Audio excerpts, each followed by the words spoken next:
Ok, vamos lá. Para quem fala português e tá nessa jornada de aprender russo, existe uma armadilha que, olha, pega quase todo mundo.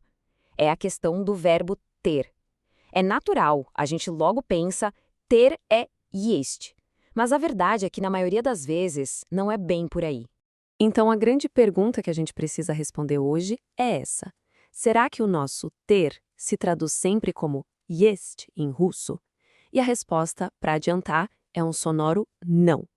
O pulo do gato para soar mais natural em russo é justamente saber quando não usar o есть.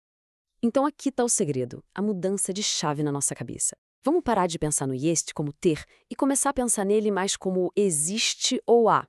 A gente usa есть quando vai introduzir algo novo na conversa, ou para realmente dar ênfase que aquilo ali faz parte da vida de alguém.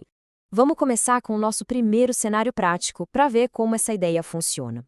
O foco aqui vai ser a diferença entre algo estar presente e algo ser uma posse. A regra aqui é bem direta. Olha, uma coisa é dizer que algo nos pertence, que é a nossa posse. Outra, completamente diferente, é dizer que algo ou alguém está com a gente, no mesmo lugar. O russo é muito específico sobre isso. Agora, olha só que interessante essa comparação. A diferença de uma palavrinha só, mas o significado muda completamente. Preste atenção na pronúncia. Primeiro com o есть. У меня есть бабушка. Vou repetir. У меня есть бабушка. Isso quer dizer, eu tenho uma avó. Ela existe na minha vida, sabe? Agora, sem o есть, у меня бабушка. De novo, у меня бабушка. Aqui a história é outra.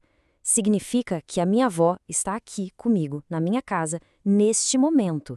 Percebe a diferença? Uma coisa é posse, a outra é presença. E esse exemplo é perfeito para ilustrar isso. У меня дома гости. A pronúncia é у меня дома гости. Ninguém aqui está dizendo que as visitas são uma posse.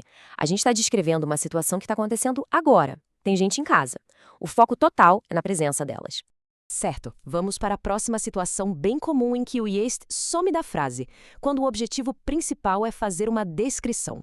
A lógica aqui é a seguinte: se o mais importante na frase é a qualidade, a descrição, e não só o fato daquilo existir, então o есть não precisa aparecer.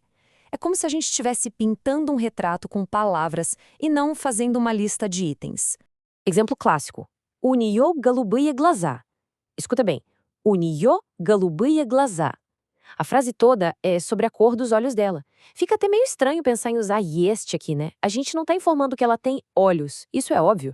A gente está descrevendo como eles são. Esse contraste aqui ajuda demais a entender. Na primeira frase, у него есть машина. Ou seja, у него есть машина, a gente está afirmando a posse. Ponto. Ele tem um carro. Já na segunda, у него новая машина. У него новая машина. O foco mudou. Já sabemos que ele tem o carro, a novidade é a qualidade dele. É um carro novo. E aqui tem outro caso. Quando a gente especifica uma quantidade, como em у меня два брата, a frase já vira uma definição. A informação principal é o número. Por isso, o есть se torna redundante e a gente simplesmente tira ele da frase. Agora vamos entrar numa área um pouco mais abstrata. Vamos falar de eventos, de datas comemorativas, de situações do dia a dia. A ideia aqui é que, nessas situações, a gente não está falando de possuir alguma coisa. A gente está, na verdade, falando sobre uma condição daquele dia, uma informação de calendário ou da nossa rotina.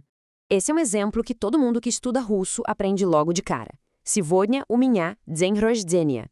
Vamos na pronúncia. Сегодня у меня день рождения. A frase é uma constatação, um fato sobre o dia de hoje. Não é uma posse, é uma situação. Simples assim. Essa comparação aqui é fantástica, deixa tudo muito claro. Quando se pergunta, o mami есть выходной? A pergunta é sobre a existência. Existe uma folga para ela? Mas quando a gente afirma сегодня у мамы выходной, a gente só está declarando qual é a situação de hoje. E aí, o есть some.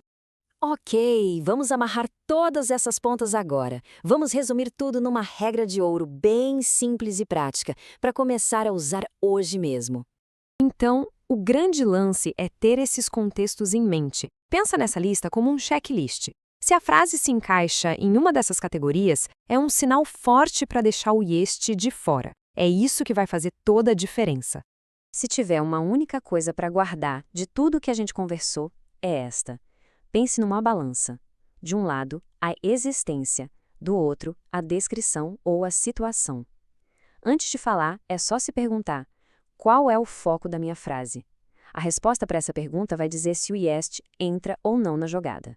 Com essas dicas em mente, a comunicação em russo fica muito mais fluida, muito mais precisa.